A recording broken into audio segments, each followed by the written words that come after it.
തിരഞ്ഞെടുപ്പ് വിജ്ഞാപനം വരുന്നതിന് അരമണിക്കൂർ മുമ്പാണ് പട്ടാമ്പിയിൽ റവന്യൂ ടവറിന്റെ നിർമ്മാണോദ്ഘാടനം നടന്നത്.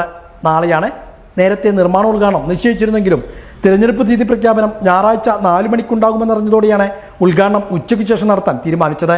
പട്ടാമ്പി നഗരസഭ വിട്ടു നൽകിയ പെന്തമണ്ണ റോഡിലെ മാർക്കറ്റ് സമീപത്തെ സ്ഥലത്താണ് റവന്യൂ ടവർ നിർമ്മിക്കുന്നത്. 34 കോടിയോളം രൂപ ചെലവഴിച്ചാണ് റവന്യൂ ടവർ നിർമ്മിക്കുക. മന്ത്രി കെ രാജൻ ഓൺലൈൻ വഴി ഇതിന്റെ നിർമ്മാണോദ്ഘാടനം നിർവഹിച്ചു. തുടർന്ന് ഈ ഗവൺമെന്റ് അധികാരത്തിൽ വന്നപ്പോൾ കേരളത്തിന്റെ ചരിത്രത്തിൽ ആദ്യമായി ഒരു പട്ടയ മിഷൻ കേരളത്തിൽ രൂപീകരിക്കുകയുണ്ടായി.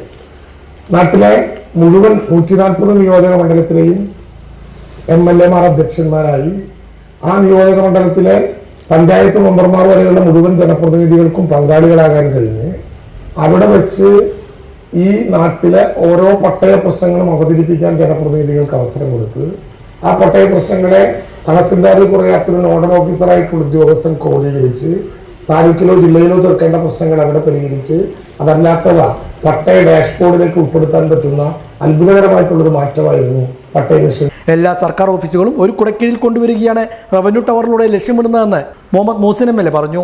ഭാവിയിൽ ജില്ലകളുടെ രൂപീകരണം വരികയാണെങ്കിൽ റവന്യൂ ടവർ യാഥാർത്ഥ്യമായാൽ അത് ഗുണകരമാകുമെന്നും അധ്യക്ഷ പ്രസംഗത്തിൽ MLA സൂചിപ്പിച്ചു.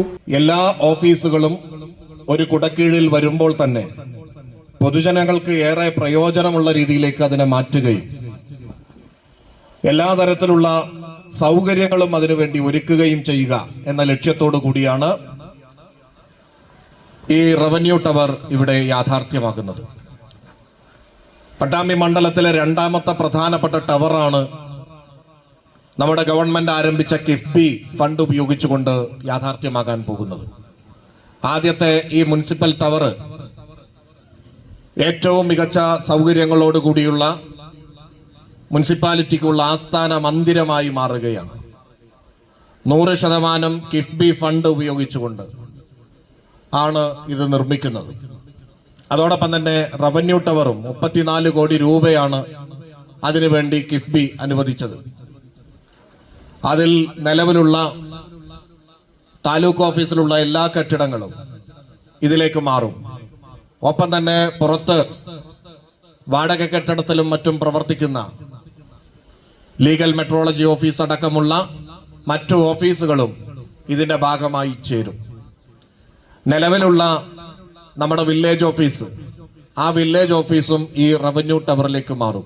കക്ഷി രാഷ്ട്രീയത്തിന് അതീതമായി എല്ലാവരും ഒരുമിച്ച് പ്രവർത്തിച്ചാൽ മാത്രമേ നാടിന്റെ വികസനം യാഥാർത്ഥ്യമാവുകയുള്ളൂവെന്നും തുടർന്നും അത് ഉണ്ടാകുമെന്നും ചടങ്ങിൽ സംസാരിച്ച നഗരസഭാ ചെയർമാൻ TP ഷാജി പറഞ്ഞു. ഒരു ഭരണസമിതി എന്ന് പറയുന്നത് തൊട്ടടുത്തൊരു ഭരണസമിതി അതിന്റെ പ്രവർത്തനങ്ങൾ തുടർന്ന് മുന്നോട്ട് കൊണ്ടുപോകണമെന്ന് ആഗ്രഹിക്കുന്ന ഒരു പൊതുപ്രവർത്തനമാണ്. ഒരു രാഷ്ട്രീയത്തിൽ അഭിപ്രായ വ്യത്യാസങ്ങൾ ഉണ്ടെങ്കിൽ പോലും പൊതുജനങ്ങളുടെ വിഷയങ്ങൾ വന്നു കഴിഞ്ഞാൽ അത് നിയമസഭാംഗമായാലും പാർലമെന്റ് അംഗമായാലും അതല്ലെങ്കിൽ പ്രാദേശിക ഗവൺമെന്റ് എന്ന് നമ്മൾ സൂചിപ്പിക്കുന്ന നഗരസഭയായാലും ഒറ്റക്കെട്ടായി പ്രവർത്തിച്ചു കഴിഞ്ഞാൽ ഒരു നാടിന് വലിയ മാറ്റങ്ങൾ ഉണ്ടാക്കിയെടുക്കാൻ നമുക്ക് എല്ലാവർക്കും സാധിക്കും. കഴിഞ്ഞ കാലഘട്ടങ്ങളിലൊക്കെ സാധിച്ചിട്ടുണ്ട്. അത്തരം പ്രവർത്തനങ്ങളാണ് തുടർന്ന് മുന്നോട്ട് പോകുന്നത്.